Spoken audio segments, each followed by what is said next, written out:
Hey, my dudes! So this is me recording part 2 of yesterday's video. Um, the sound cut out about halfway through because, as you know, or maybe you don't know, I have a super professional YouTube recording studio, which is me in whatever part of my house that isn't totally disorganized and disheveled, and the light is decent enough, and it's just my iPad propped up against a jar of nuts right now.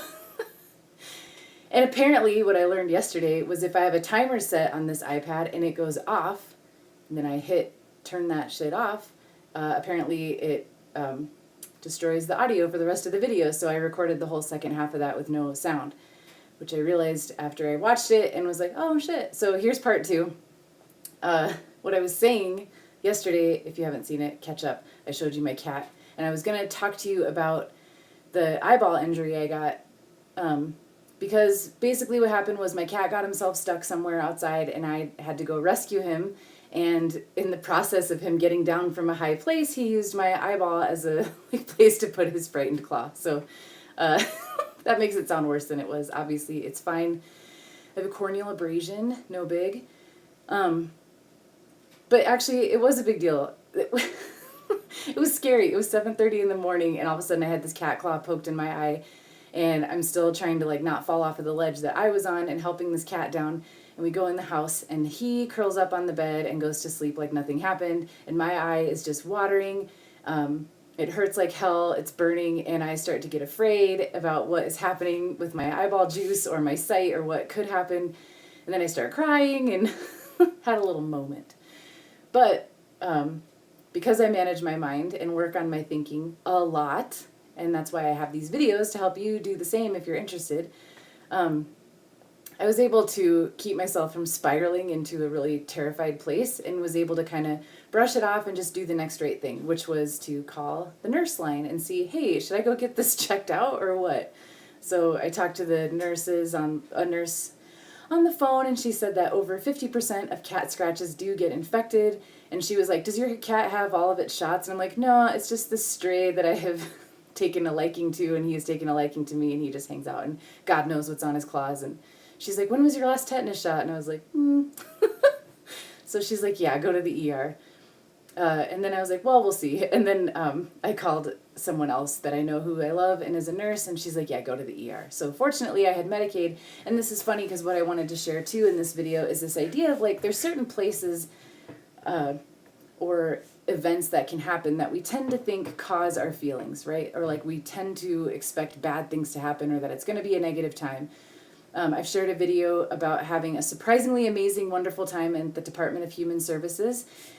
And that's kind of unheard of. Traditionally, when I was working with people experiencing homelessness, and I would take them there as a case manager to do stuff like get food stamps or I'm drawing a blank on what all we do there. Get Medicaid, things like that. Human services, people in need, getting assistance from the government. Those kind of places can be really challenging to spend time in. They tend to have long lines. There's a lot of people experiencing a lot of hardships. There's a lot of humanity.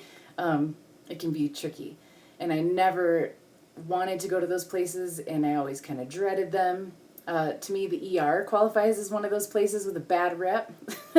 The DMV, I don't know if I said that already, but anyways. So with my new way of thinking, which I share on these videos, I have found that even those kind of places can be fun. It's all how we look at it and how we approach it and how we think about it. So I just decided that, hey, this is the direction that this day is taking. Oops, hold on, another fucking time. My kale chips are almost done. That's what that timer is for. I'll finish this video before I stir my kale chips. Anyways, sorry, professional shit happening here. Where was I? Oh, preparing myself for this thing. So yeah, I had plans to do homework. I had plans to do some drawings for some art projects, and that shit gets derailed when a cat's claw goes in your eyeball. And the sooner that I could just accept that the better. So that was a big piece for me, was just accepting I didn't plan for this, but this is how my day is going to go, and I'm just going to ride this wave and make it as fun as possible. So I had a nice breakfast. I took it at a leisurely pace. I packed a bag full of books and notebooks, because if I had wait time, then I could at least read and entertain myself.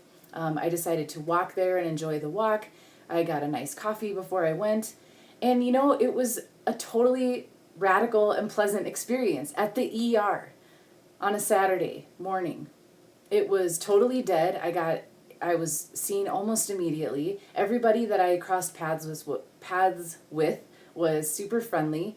There was still some wait times in between things, but it was kind of a fun time, and I really am convinced that it's because I decided to make it so. We always have a choice in how we view things and how we interpret what's happening to us. We can decide if something's happening for us or to us. We can decide to see the humor in something, or we can decide to make it ourselves a victim of something. And a cat claw in the eye could have been spun by my brain not that long ago into a big fucking tragedy and a big why me, and I could start stressing about money. The fact that I have Medicaid now made it mean that I paid $0. I got my prescription. It was all covered by my Medicaid, so that was awesome.